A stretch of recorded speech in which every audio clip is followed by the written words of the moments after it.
What's a conspiracy theory that absolutely blows your mind?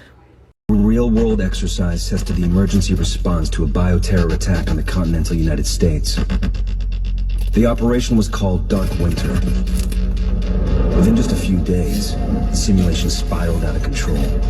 The operation predicted a rapid breakdown in essential institutions, civil disorder, and massive civilian casualties. Dark Winter has revealed how vulnerable we've become.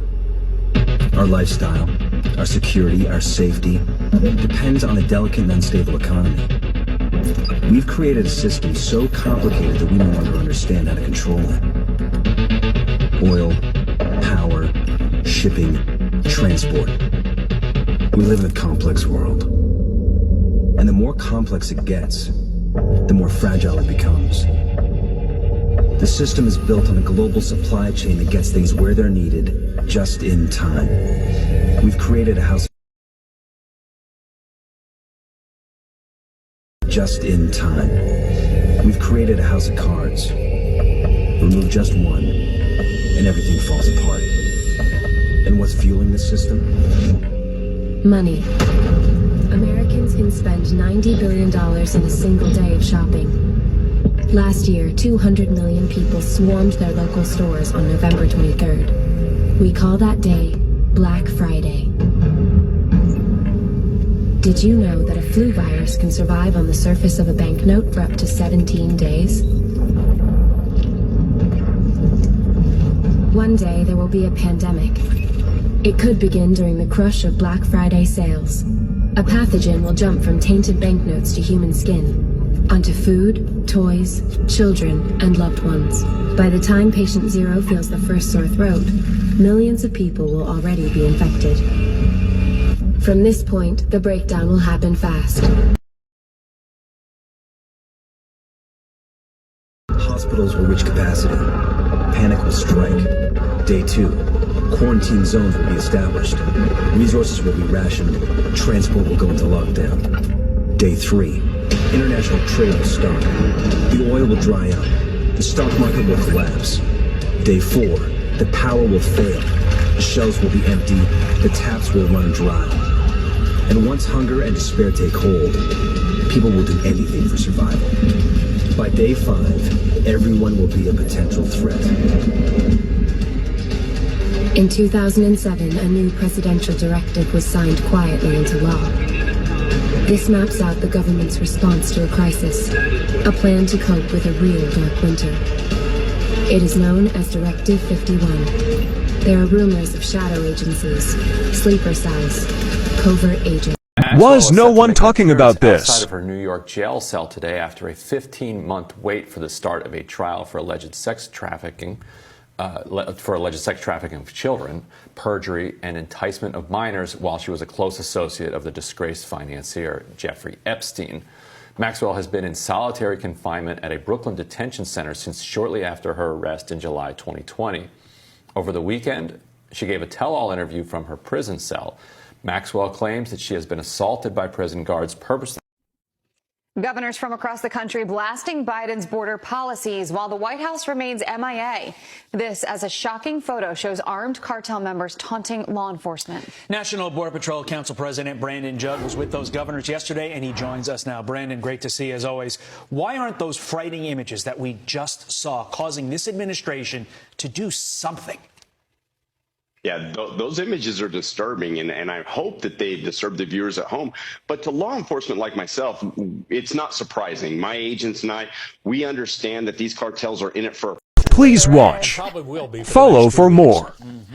Absolutely. I'd love to ask you about this. It seems, as we were discussing on the couch this morning, it just seems such an obvious ploy, an obvious duping of the American public, the continuation of that's so racist. Because here we have Joe Biden today limiting travel from Africa when just not even 1 year ago, a little more than a year ago. A little over a year ago. He tweeted the following when it came to President Trump's travel bans. He said the following, Governor. He said, "We're in the midst of a crisis with the coronavirus. We need to lead the way with science, not Donald Trump's record of hysteria, xenophobia, and fear-mongering. He's the worst possible person to lead us through this global health emergency. But just to get a little more specific, he also said this about an African travel ban. He said this diminishes us in the world's eyes. The new African ban is designed to make it harder for black and brown people to immigrate to the U.S. It's a disgrace, and we cannot let him succeed. So a little over a year now, Governor, and he does the exact same thing, implements the exact same policy. Yeah, I think it's pretty evident that Joe Biden's tweet has an A. President telling us the truth that the rising gas prices are not his fault? No, it's baloney. The gas prices are up 61% since the time that he took office. Part of it is because of the overhang of the pandemic, but the other part of it is the anti-energy actions that this administration has taken, putting a halt on new leasing, taking ANWR off the table, saying they're going to have new taxes and regulations. And not only that, but this whole thing is a kabuki. It is a fake action to try and look like they're doing something about it. Think about this, 50 million barrels. Now, in reality, it's 32 million barrels because 18 million barrels were already authorized by Congress to be sold in order to gain revenue for the government to pay for all these, for part of the spending program. So it's only 32 million barrels. Now, why is that important? Because America uses 19 million barrels of oil a day. So they've just, between the 32 million that the administration has actually used, Rappers exposing the government.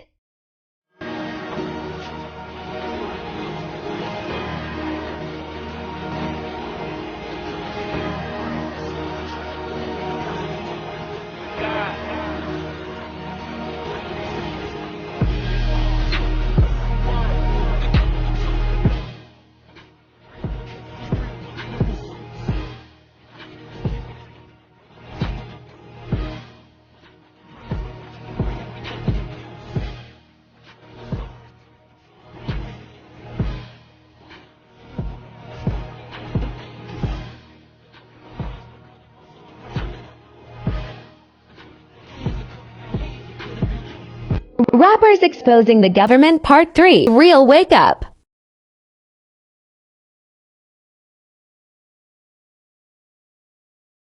He's everywhere else, and now he's on SportsCenter. Kevin Hart, star of the new film Central Intelligence, joining us now. How do you do it? I look on Twitter, there you are. Facebook, there you are. Television, there you are. How do you do it? I have a clone.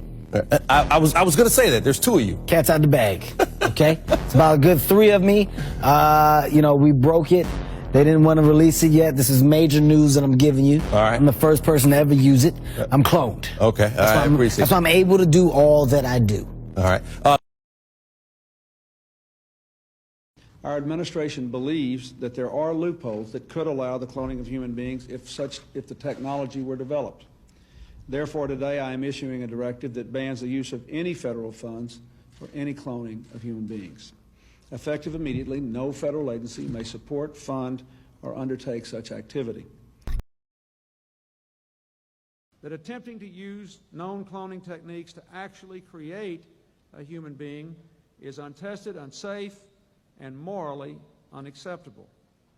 2 days ago, the Senate voted to take the time necessary to carefully craft a bill that will ban the cloning of human beings while preserving our ability to use cloning technology for morally acceptable and medically important purposes.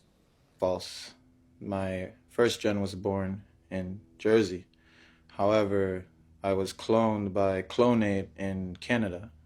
My model number is 0112568, if anyone wants to see the registration in Clonate. Okay.